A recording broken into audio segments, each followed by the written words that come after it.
তার জন্য আমি খোলা মনে আপনাদের সবার কাছে বলছি, যারা আমার কথা এখানে শুনছেন, আমাদের যারা কর্মীরা রয়েছেন, যারা দূর থেকে শুনছেন, খোলা মনে বলছি, কেউ মনে করবেন না কিছু। আমি জানি এই জেতার কোনো শর্টকাট নেই।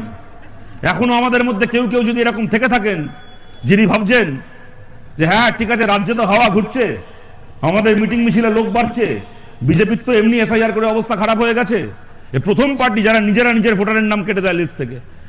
বিজেপির অবস্থা খারাপ হয়ে গেছে এসআইআর করে, তৃণমূল গালাগাল খাচ্ছে, বামপন্থীদের মিটিং মিছিলে ভিড় বাড়ছে, এখানে বড় সমাবেশ হচ্ছে, ওখানে বড় সমাবেশ হচ্ছে, এখানে নিয়ম ভঙ্গ হচ্ছে, এই হচ্ছে।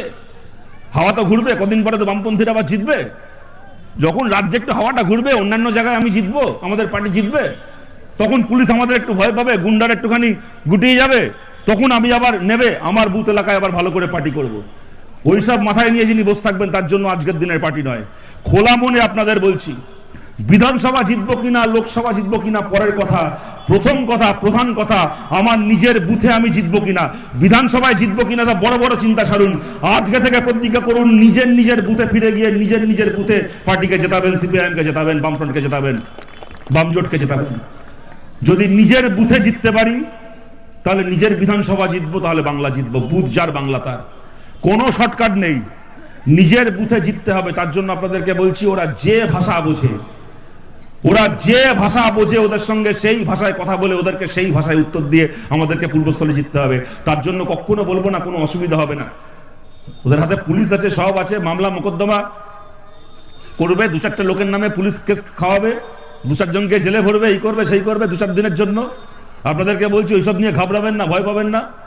তৃণমূল যে ভাষা বোঝে, ওদেরকে সেই ভাষায় উত্তর দিয়ে পূর্বস্থলী আমাদেরকে পুনরুদ্ধার করতে হবে। তার জন্য কেস কামারি, মামলা মোকদ্দমা যা হবে, আপনাদের বলছি, বুঝে নেওয়ার দায়িত্ব আপনাদের নয়, বুঝে নেওয়ার দায়িত্ব আমাদের, দায়িত্ব পার্টির দায়িত্ব। প্রতিটা মামলা মোকদ্দমা, কেস কামারির দায়িত্ব পার্টি নেবে। আমাদের একজন কমরেডকে মিথ্যে মামলায় আটকে রাখার ওদের ক্ষমতা হবে না। আমাদের প্রত্যেকজন কমরেডকে বার করে আনার দায়িত্ব আমাদের।